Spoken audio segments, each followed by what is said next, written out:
Hablar con Jesús. Señor mío y Dios mío, creo firmemente que estás aquí, que me ves, que me oyes. Te adoro con profunda reverencia. Te pido perdón de mis pecados y gracia para hacer con fruto este rato de oración.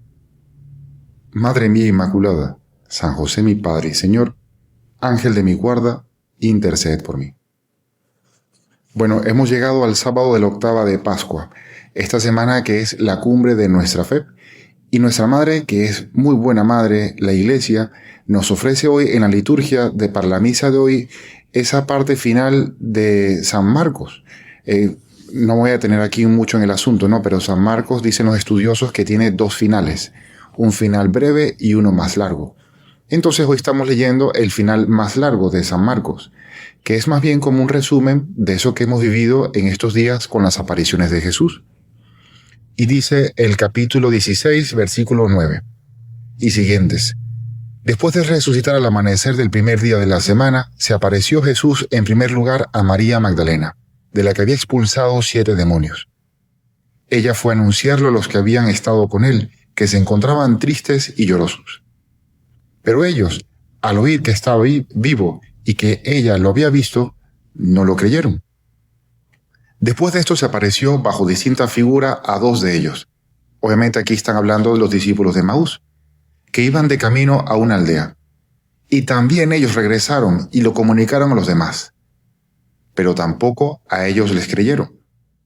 Y por último se apareció a los 11 cuando estaban en la mesa y les reprochó su incredulidad y dureza de corazón, porque no creyeron a los que lo habían visto resucitado.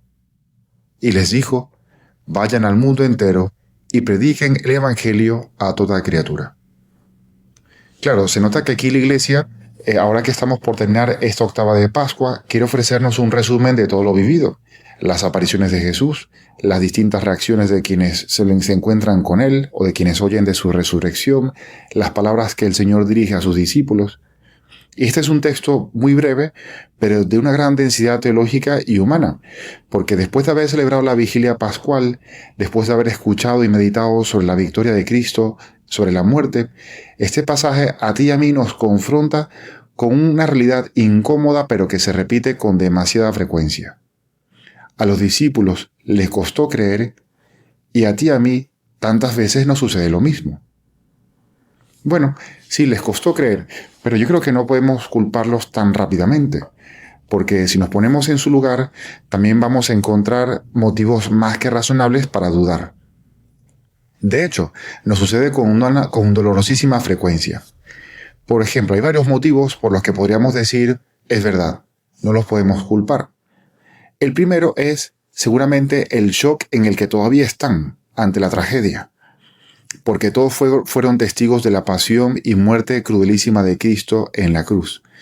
La semana pasada, el Viernes Santo, como es costumbre, en mi casa al menos, vimos nuevamente la película de La Pasión de Cristo, de Mel Gibson.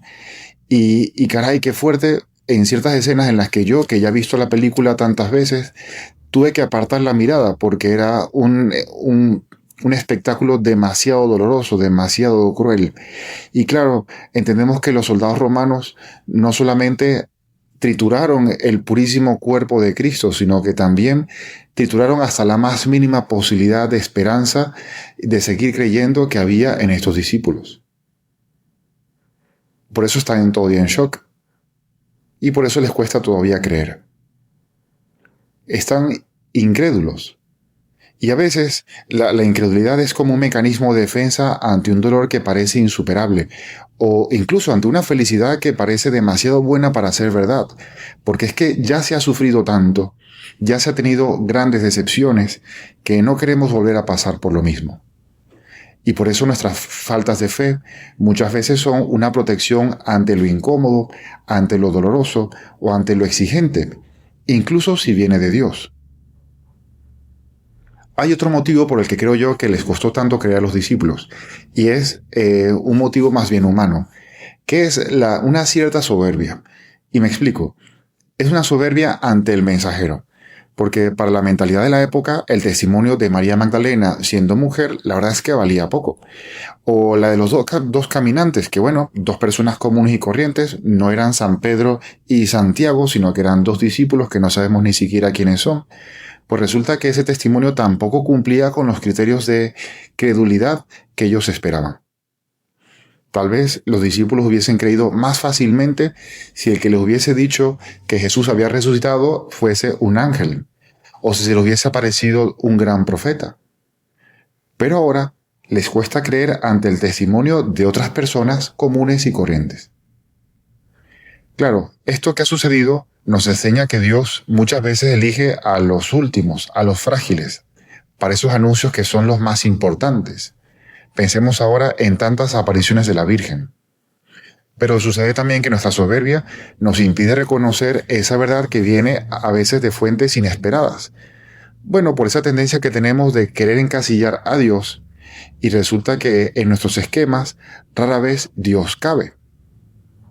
Nos sucede, por ejemplo, en la confesión, o también en la dirección espiritual, incluso en las homilías o en alguna meditación, que puede que nos estén diciendo algo que sea totalmente cierto, una verdad, pero mira, como una catedral, o que nos estén diciendo algo que sea efectivamente para nuestro bien. Pero como no me lo está diciendo un ángel, o un gran santo, o un conocidísimo autor espiritual, pues resulta que nos cuesta más ver a Cristo allí detrás de esas palabras que nos están diciendo. Otro motivo más para dudar. Hay otra razón más, y me parece a mí la más importante, y es que todavía, aunque haya testigos de la resurrección, a estos discípulos les faltaba el encuentro personal con Cristo. Porque la fe, que es el tema principal de este evangelio de hoy, no es solamente el aceptar o no una noticia o unos conocimientos o un testimonio, sino que la fe es sobre todo un encuentro con la persona de Cristo Jesús vivo. Y es cuando Jesús se pone en medio de ellos, cuando les echa en cara su dureza de corazón. Y es allí, apenas allí, es que puede florecer verdaderamente la fe. Nos acordamos ahora de unas palabras del gran Santo Tomás de Aquino. Él decía, yo he aprendido más orando ante el crucifijo que en los libros. Y caray, esto es una enseñanza también para nosotros, porque además de estudiar con empeño y responsabilidad para tener ideas claras y seguras sobre nuestra fe, también hemos de blindar esos momentos del día en los que nos encontramos personalmente con Jesús. Por ejemplo, en los ratos de oración o en los sacramentos, cuando, si podemos, acudimos a misa diariamente o cuando nos confesamos con frecuencia. O también, por ejemplo, cuando vivimos las mortificaciones acostumbradas que nos ayudan a estar más cerca de Cristo en la cruz. O cuando le ofrecemos constantemente lo que estamos haciendo en cada momento del día.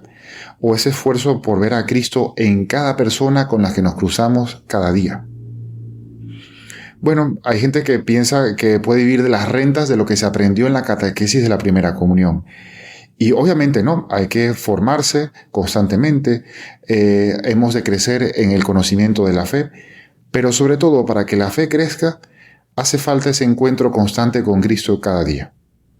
Nosotros no solo creemos algo, sino que creemos en alguien y creemos a alguien. Señor, nosotros creemos en ti y nosotros te creemos a ti. Hoy esa invitación del Señor es también para nosotros, que celebramos esta Pascua año tras año. Porque no vaya a ser que, aunque seamos testigos de la resurrección del Señor, aunque hayamos celebrado el triduo pascual la semana pasada, resulta que quede todavía una cierta incredulidad residual. Porque ¿en qué áreas de nuestra vida todavía nos cuesta creer que Cristo ha resucitado y se nota sobre todo en que nuestra vida no ha cambiado? ¿Creo yo realmente que tu perdón, Señor, es más grande que mi pecado? Creo que tu vida es más fuerte que mi desesperanza, que mi enfermedad, que mi miedo a la muerte, que mis inseguridades sobre el futuro.